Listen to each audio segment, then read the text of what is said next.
I beg to disagree, constitutional law expert. Ako lang, constitutional law student.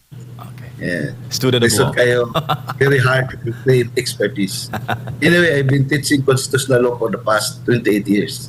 Approved. Sir, speaking of constitutional ba yung ginawa sa BICAM na pagdalo ng isa pong sitting or incumbent government secretary, knowing na ang BICAM talaga ay usapin lang ng magkabilang kongreso ng upper and lower chamber of Congress?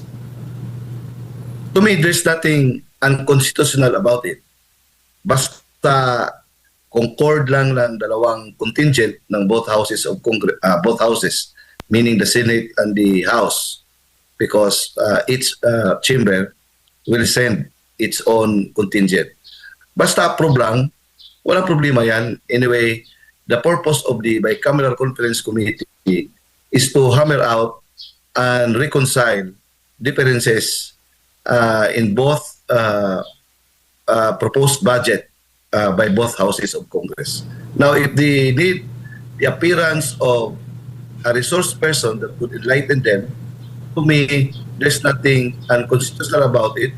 Maybe something not usual in the rules, but the rules are internal or the Bicameral Conference Committee, and they can stretch that. The only thing that I would like to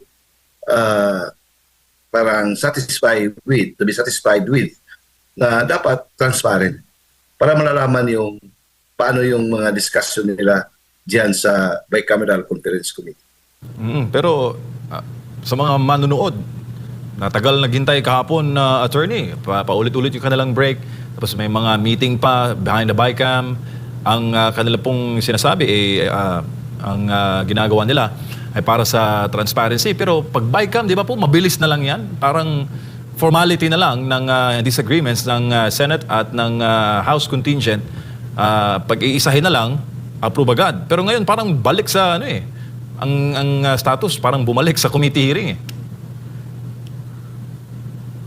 Kasi theoretically, ang BICAM kasi parang reconciliation yan ng dalawang versions sa both the Senate and the House. So, supposed to be, yung discussion dyan ay talagang masinsinan. Pangit yung nangyari, yung mga dating BICAM na nangyari sa mga past congresses, na parang rubber stamp na lang sila. Ngayon, to me, it's a new development na sa BICAM ay matagalan kasi if there is an honest to goodness reconciliation of the differing versions of the Senate and the House, dapat it will undergo an exhaustive discussion. Maganda yan. Ang medyo kuwan lang nito, what is unusual, kasi yung propaganda nila na itong 2026 budget ay talagang kuan ito na budget, honest to goodness na budget, walang pork, walang mga unprogram. Kasi as a result of yung exposure ng pinaka-bastos, pinaka-worst budget, pinaka-corrupt budget sa 2025 GAA. So, yung ginawa nila na parang promise na itong 2026 budget ay talagang malinis ito. Pero may initial na direction dyan. Pero ang reality, yan man talaga ang kinakailangan ng mga politiko. Paano yung mga pang-idadanggel nila ng mga promises, lalo na ngayon may mga ugong-ugong na impeachment naman. Diyan kukunin yung mga incentives sa mga congressmen that they are going to solicit the support. So kung ang budget ay honest to goodness, walang pork, so hindi masaya yung mga congressmen at saka senators. Ano masasabi so ngayon, yes, nagka-problema yan sa ngayon. Kasi how to reconcile yung reality na pangangailangan ngayon at saka yung optics, yung propaganda na inilabas ng Malacanang to appease the public regarding the very controversial and very questionable 2025 General Appropriations Act. Opo, ano masasabi niyo, attorney, doon sa sinabi ni Senator Lacson, hindi po siya pipirma sa BICAM report sa 2026 budget kung hindi raw maayos yung guarantee letters, yung sa ilalim ng medical assistance to indigent and financially incapacitated patients, pati yung billion-billion of budget para po sa questionable para sa kanya na farm-to-market roads. Ang MAIF po tinaas sa 51 billion mula po sa 42 billion noong 2025 para po ito sa mga guarantee letters sa mga ospital. Patronage politics daw po ito, Attorney James. Maganda yan. That's a welcome development. Alam mo naman ngayon they are all politicians. You want to score, to make a political score sa mga constituents, lalo sa mga tao ngayon na who are watching and who are making parang vigilant sa mga ginagawa ng ating mga chosen representatives. So, para sa akin, positioning yan Senator Lacson, politician as he is parang expected to target an audience na siguro kung ano mga political ambition niya, that can help him. Magandang proposal yan, to my mind. Pero, what is one vote? What is one vote? Kung hindi siya pipirma, and then it will be carried and approved by the rest of the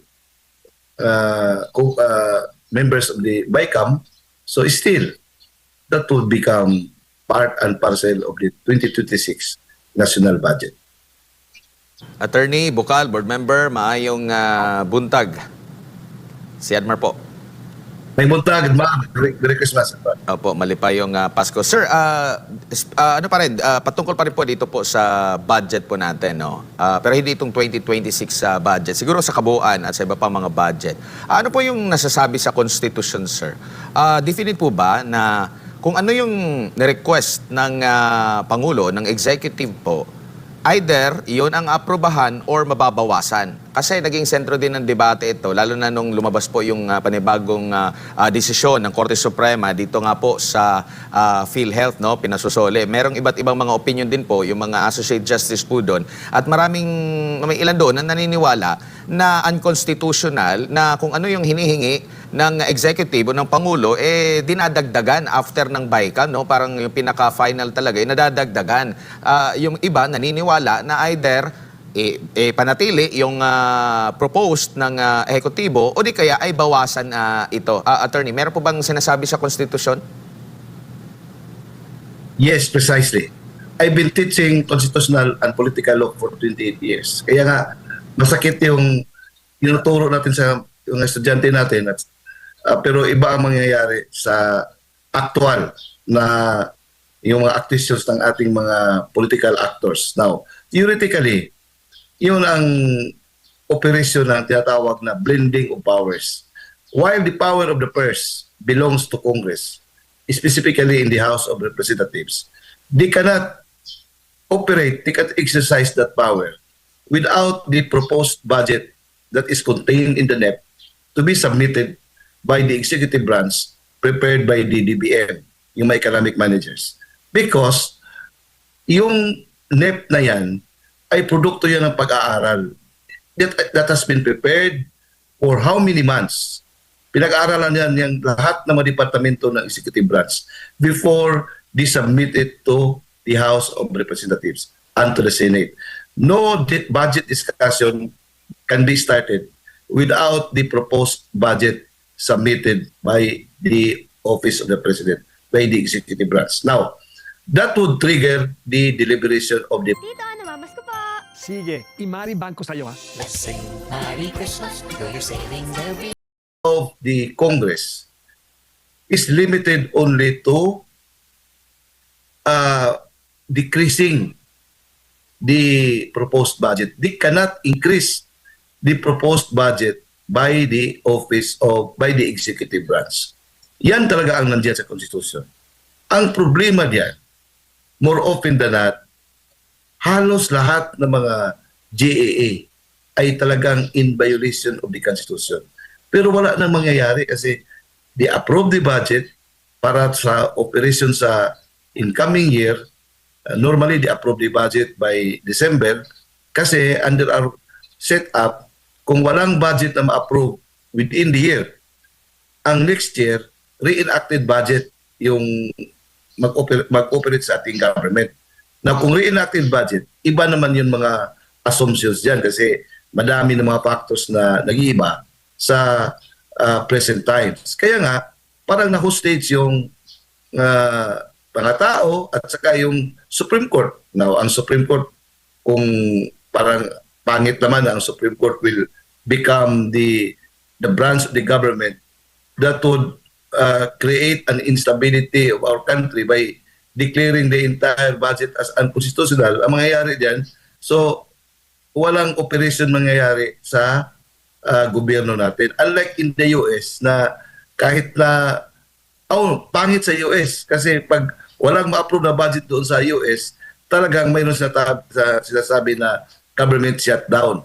Ang sa atin, to prevent that government shutdown, re-enacted budget. Pero talagang masakripisyo kasi iba yung pangangailangan in the previous year than the current year. So, as I said, under the Constitution, Congress cannot increase the proposed budget from the executive branch. It can only decrease. Kaya nga yung budget hearing nila, they want each department to justify why they have that, why they come up with that proposed figures. Opo, same pa rin po dito sa issue po ng naging desisyon ng Korte Suprema dito sa PhilHealth po, attorney. Sa tingin niyo po, may dapat na mapanagot dito doon sa nag-approve po nito? Kasi hindi pa malinaw eh. Kumbaga, nag-stop na ba dito sa naging desisyon ng Korte Suprema ang issue or nagbukas ito ng maraming mga katanungan po, attorney? Well, it opened the floodgates of so many questions at saka mga basis for future cases that can be filed against those who engineered this unconstitutional act. Kasi yung liability, it's a different approach yan sa declaration of nullity or unconstitutionality. So it will be a subject of a separate proceeding that may be filed later on. Anyway, matagal pang prescriptive period yan eh. Opo. Attorney, ano po masasabi niyo po dito sa naging pahayag din ni Senior Associate Justice Marvic Leonen na para sa kanya ay unconstitutional yung pag-certify as urgent ng Pangulo dito po sa 2024 budget kasi nakikita niya na ito yung isa sa mga dahilan kung bakit na nagkaroon ng pag-aproba dito. And meron pa siyang nabanggit dito na nung inaprubahan yung bicameral conference committee report ng dalawang kapulungan ng Kongreso sa same day noong ibinigay ito sa lahat ng mga miyembro ng Kongreso, parang wala ba silang room para i-check to? Meron bang nakikita kayong pagkakamali? Kasi hindi ito nasama sa desisyon pero hiwalay ito na opinion ni Senior Associate Justice Leonen na inaprubahan ang BICAM report ng dalawang kapulungan ng Kongreso pero ibinigay ito same day kung kailan inaprubahan, ibinigay naman ito doon sa mga members ng Congress po, attorney. Kumbaga, minadali talaga ng husto.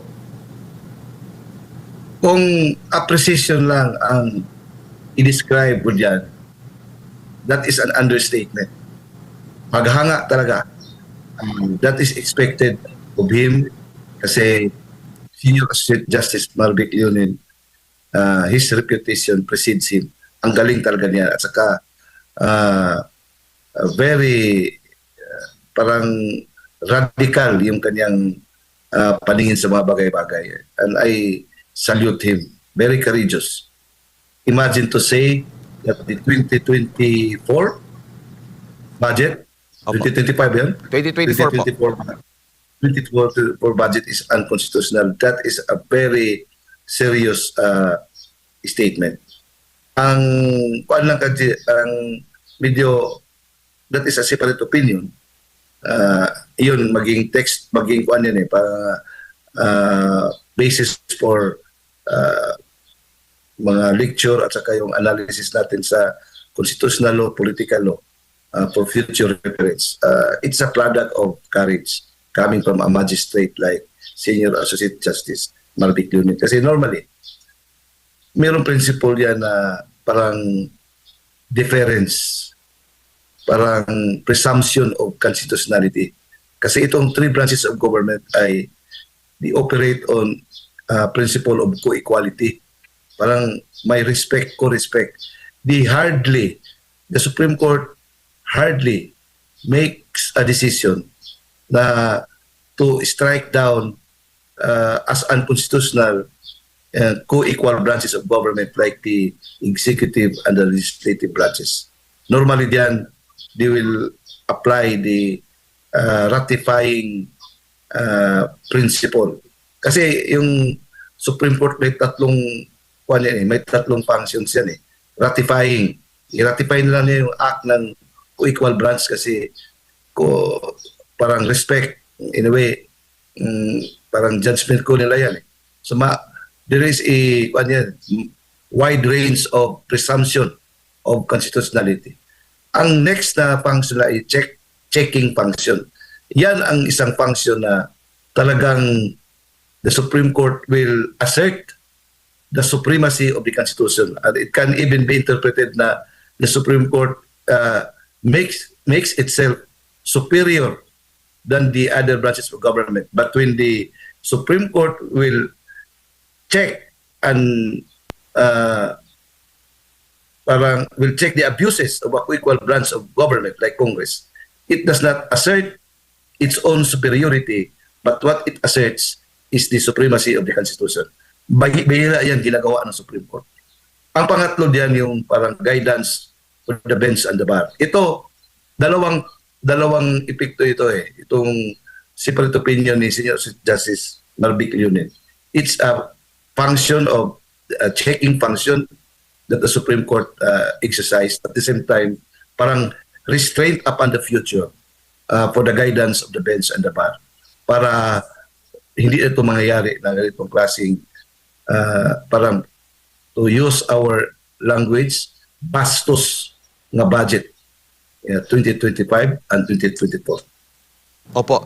Dito po sa dito po sa desisyon na ito ng Korte Suprema. Kung ano lang po ba yung kini-question, hanggang doon lang mag-decide po ang Korte Suprema, kasi parang itong nakakonsentrate ata itong lahat ng mga petisyon at saka yung desisyon dito po sa yung special provision na may kaugnayan dito sa PhilHealth funds, hindi yung pag-question mismo sa kabuuan ng 2024. So kumbaga, kung ano lang kini-question, yun lang sasagutin, and pwede rin po ba na questionin din after nitong nailabas itong resulta na ito o desisyon na ito ng Korte Suprema, yung kabuuan naman ng 2024 ang budget ang questionin? Pwede po ba yun, attorney?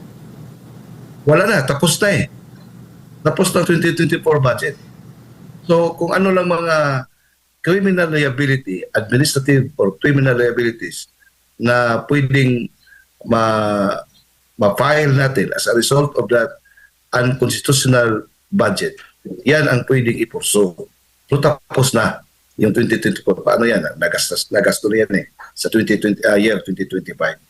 Ang maganda kay Senior Associate Justice Marvic Leonin, he did not stop only within the confines of the issues raised by the petitioners. He went beyond the issue. Kaya nga, he mentioned about the entirety of the 2024 budget. And it takes courage to do that. Kaya nga, saludo ko kay Senior Associate Justice Marvic Leonin. Talagang totoo talaga what is being reported about him, kung ano yung mga narinig natin sa kanya about his excellence. Talagang ipinalabas niya. At saka, Admar, pwede maging excellent ka, pero pwede ka rin maging duwag. Ito, both.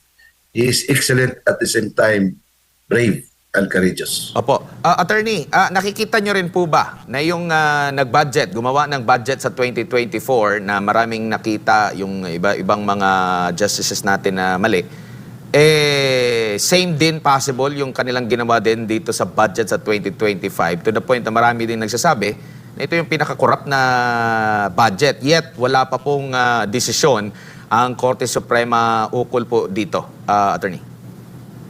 I think soon they will make a decision. Kung naka-decide na sila sa yung issue about PhilHealth, they will make a decision regarding the 2025 national budget. If that is one of the cases that was being filed before the Supreme Court.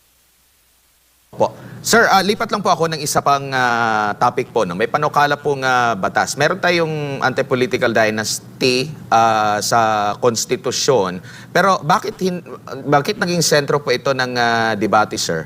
And ano po yung masasabi ninyo sa mga anti-dynasty bill na pinapasa po recently ukol dito? Siguro background lang muna doon sa anti-dynasty na sinasabi po sa constitution po natin na attorney, and bakit hindi pa ito na-implement? May kulang po ba na batas kaya kailangan nating magkaroon ng malinaw na batas ukol dito, attorney? Yes, kaya nga yung 1987 Constitution, sabi political opportunities can be available to all. Then political dynasties must be banned in accordance with law. Yung definition about political dynasty subject to an enabling law. Kaya nga hindi mangyari yan.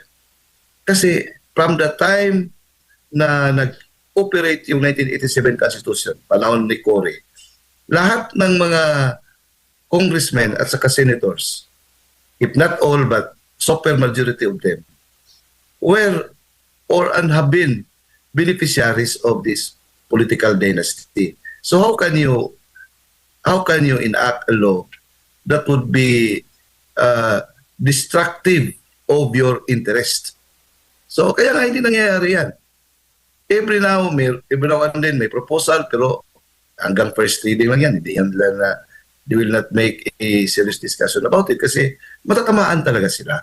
Nakikita naman natin. Kaya nga, it's very unfortunate na while our civilization is supposed to parang naging maunlad na tayo, we have already, lahat ng mga technological advancement, parang atin na lang na-experience, pero yung political culture natin ay parang ispagiting pababa, bumabalik tayo sa tribalism. Yun talaga ang masakit. Ngayon, now, they are trying to revive it again. To my mind, that is a diversionary tactic. Kasi para malihis yung issue about yung mga karumal-dumal na graft and corruption about yung mga insertions na talagang it's not only being whispered, it's being exposed with evidence at saka by persons who are participants in that gruesome crime na talagang very revolting, outrageous sa ating mga tao. Gumagawa sila ng mga diversionary discussion para to appease the people, mawala yung instead na people will discuss about yung mga corruption nangyari, yung mga ghost flood control projects, billions, trillions pa, i-add lahat. Instead na yun ang focus sa discussion, mag-discuss naman about political dynasty. So, very hypocritical yung proposed bill na yan.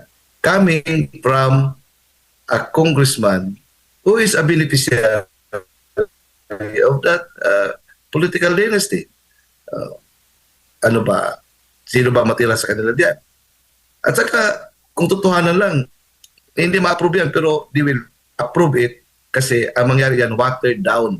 Ibig sabihin, hindi tunay. Kung mayroon mga anti-dynasty law eventually na ma-file, I would bet all my cents in my pocket. Iyan ay isang watered down, hypocritical, insincere na batas. Kasi hindi sa gagawa ng batas na makasira sa kanilang interest.